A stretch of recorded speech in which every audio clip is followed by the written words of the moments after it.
l'énergie de l'univers disparaîtrait. Les étoiles s'éteindraient, les planètes cesseraient de tourner, ton cœur s'arrêterait, même les atomes ne seraient plus liés. Mais qu'est-ce que l'énergie vraiment? Pourquoi contrôle-t-elle tout? Pourquoi sans lui, rien n'existerait? Aujourd'hui, on va comprendre quelque chose de très spécial. Ce que 90% des gens ignorent. Reste jusqu'à la fin, car la dernière peut te faire comprendre l'univers. Et on est parti. Nous utilisons le mot énergie tous les jours. J'ai de l'énergie, par exemple. Cette pile contient de l'énergie. Cette personne dégage une incroyable énergie. Mais ce mot est souvent mal compris ou mal interprété. L'énergie n'est pas une substance. On ne peut pas le toucher, on ne peut pas le voir directement. Elle est plus subtile. D'ailleurs, l'énergie, c'est la capacité de produire changement. Sans changement, pas de mouvement, donc pas de dynamique. Eh bien, il existe plusieurs formes d'énergie. Nous avons l'énergie cinétique, qui est liée au mouvement de l'objet. Il a pour expression EC. Nous allons prendre EC comme de l'énergie cinétique. Ça fait 1 demi de mv carré. V, c'est la vitesse de notre objet. M, c'est la masse de l'objet. Nous avons aussi l'énergie potentielle, qui est liée à la hauteur. Cette énergie, c'est à cause de la distance de l'objet, qui a pour expression EP, mg, h. H, c'est la distance entre l'objet et un référentiel considéré. Nous avons aussi l'énergie thermique, qui est liée à l'agitation des molécules. Nous avons aussi l'énergie chimique, qui est contenue dans les molécules, dans les liaisons chimiques des molécules. Eh bien, nous savons peut-être ce qu'est l'énergie. Mais l'idée de comprendre l'énergie a amené des scientifiques comme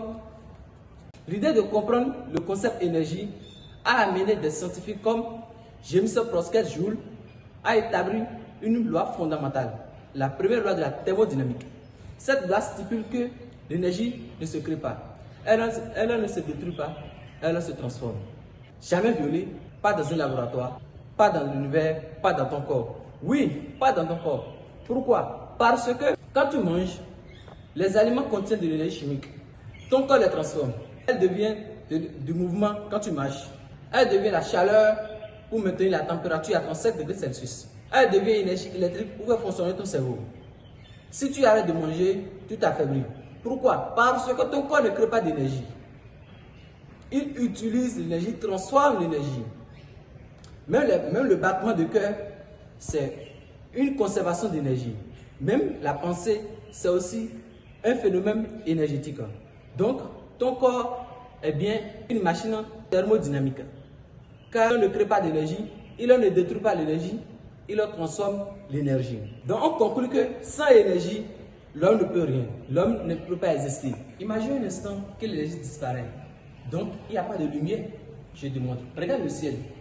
Le soleil brille depuis plus de 4 milliards d'années. Parce qu'au centre du soleil, il se produit une réaction de fusion nucléaire qui libère une énergie colossale. Cette énergie devient de la lumière et alimente la Terre. Je m'explique. Au centre du soleil, il fait extrêmement chaud. Plus chaud comme tu peux l'imaginer. À cette température, les petites particules invisibles, qui sont des atomes, rien de tout que des hydrogènes, font quelque chose de très spécial. Ces hydrogènes se cognent très très fort et finissent par se coller. C'est la fusion nucléaire. Voilà ce qui se passe en réalité.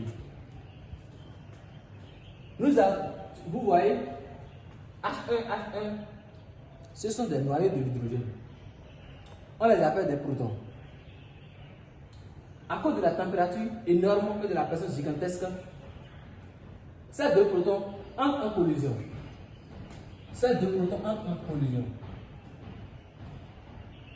Mais attention, les deux protons ne peuvent pas rester ensemble. Pourquoi? Parce que l'atome ne sera pas stable. Pour ça, l'un d'entre eux devient neutron. Ça, c'est la désintégration bêta+. Cette désintégration libère un positron, qui est un petit cercle blanc. L'autre positron. Il libère aussi un neutrino, que j'ai noté comme ceci, le neutrino. Et il libère aussi de l'énergie et l'hélium 2, le deutérium H2. On avait dit que un proton se transforme en neutron. Nous présentons l'électron comme ceci.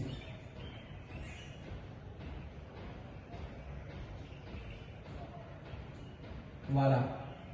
À ce stade, le deutérium entre en collision avec un autre proton. Un autre proton. H1. Comme ceci. Il se produit ici une fusion nucléaire. D'ailleurs, c'est quoi la fusion? La fusion, c'est quand deux noyaux légers se cognent, se mettent en collision pour donner un noyau plus lourd. Et cela libère beaucoup d'énergie. Donc, il y a la libération de notre photon gamma. Et l'obtention de l'hélium 3. Qu'on va essayer de représenter comme ceci.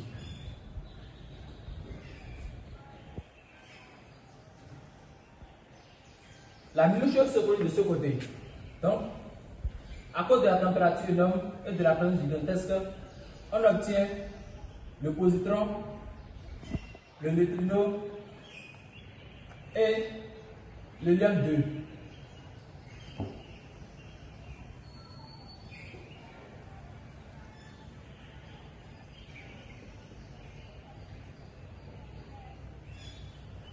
Celui-ci entre en collision avec un autre proton. Il se produit de même une fusion qui libère un photon gamma et l'hélium 3, l'hélium et l'hélium 3 qu'on va représenter comme ceci.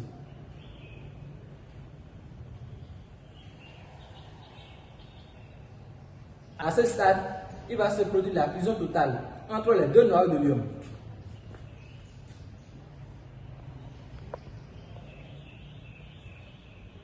Cette fusion va libérer l'hélium 4. Donc nous aurons l'hélium 4 qu'on va représenter comme ceci. Nous avons aussi ici maintenant deux neutrons.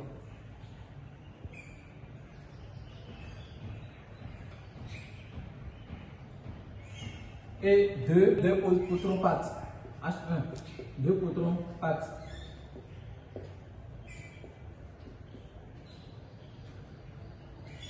Mais, où sont passés les photons? Eh bien, les photons, c'est eux qui portent en réalité l'énergie.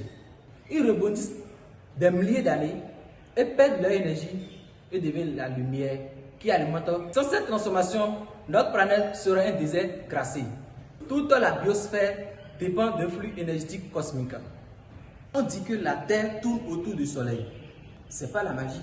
Ce n'est pas équilibre énergétique. Eh bien, imaginez une pierre attachée à une ficelle. Eh bien, tu fais tourner la pierre. Voilà ce qui se passe. Tu tires la pierre vers, donc tu crées une force d'attraction qui n'est rien d'autre que la force gravitationnelle G. Eh bien, la pierre, lui, il va tout droit. Donc, il crée un mouvement. Il suit un mouvement. Donc, ici, il crée une force perpendiculaire à notre force G, que j'ai noté ici, EC. Donc, les forces G, la force gravitationnelle et la force de mouvement de la pierre s'équilibrent. Ce qui fait que la pierre ne vient pas vers la ficelle et la pierre tourne toujours autour. C'est exactement ce que fait le Soleil et la Terre. Eh bien, la pierre ici, c'est la Terre. Le Soleil ici, on peut le prendre comme la ficelle. La Terre tourne autour du Soleil. Parce que la Terre effectue un mouvement, suit un mouvement. Et la ficelle exerce une force d'attraction, un effet gravitationnel sur la Terre. Le fait que les deux forces s'équilibrent, c'est ça qui crée le mouvement rotatoire de la Terre autour du Soleil. Eh bien, nous avons parlé de l'énergie. de mouvement. Quand il y a mouvement, il y a déjà énergie. On avait défini l'énergie comme la capacité de produire mouvement. C'est-à-dire, autrement, c'est ce qui permet aux choses de bouger, de briller et de se transformer. Ici, on voit bien que la pierre bouge. Donc, c'est bien une énergie qui est en état. Donc, on conclut que la Terre tourne autour du Soleil par équilibre énergétique. Même les galaxies obéissent à cette loi. On a parlé d'énergie. On a dit que l'énergie ne se détruit pas. L'énergie ne se crée pas, elle se transforme. Donc, l'énergie est constante. Cela veut dire que l'énergie se conserve. Mais si l'énergie se conserve, pourquoi les choses s'usent? Pourquoi la batterie se décharge? Pourquoi les choses vieillissent? Ces interrogations ont amené des scientifiques, encore appelés des thermodynamiciens, à réfléchir. Et ce qui les a poussés aux deuxième loi de la thermodynamique, appelée entropie. À l'échelle macroscopique, quand un gaz est caractérisé par sa température, sa pression et son volume, l'entropie mesure le désordre d'un système ou la dispersion de l'énergie. Eh bien, c'était l'expérience qu'ils avaient réalisée dans le temps. On avait considéré un système. On a des gaz qui sont représentés comme ceci et encore des gaz qui sont représentés comme ceci. Le robinet était fermé au départ. Quand on ouvre le robinet, on constate un désordre total. Un déplacement, il se mélange. C'est un désordre total. Donc l'entropie mesure le désordre d'un système ou la dispersion de l'énergie. Mais un autre scientifique, Ludwig Boltzmann, je vous mets le nom au tableau. Ludwig Boltzmann a élaboré sa réflexion vers le niveau microscopique. D'ailleurs, à l'échelle microscopique, les particules sont caractérisées par leur position et leur vitesse. Donc, si on reprend la même expérience, on s'intéresse cette fois-ci à la position des particules. Donc, au départ, nous avons bien vu les particules sont chacune à leur position. Quand on ouvre le robinet, ils se déplacent avec une vitesse et ils occupent des positions données. Eh bien, il dit qu'il a très peu de façons que les particules se rendent d'un côté. Mais il y a une énorme possibilité que la position des particules soit différente dans le même système, soit tellement différente que plus la probabilité d'obtenir cette configuration est grande, plus l'entropie est élevée.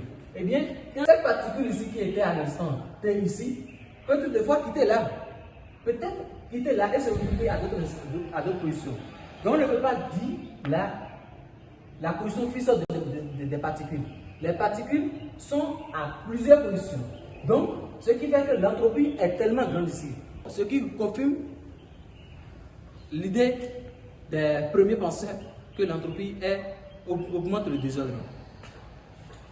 Selon ceux, ils avaient dit que pour calculer cette entropie, l'entropie c'est que delta S, la variation de l'entropie du système, ça fait la chaleur reçue par ce système sur la température thermodynamique du milieu.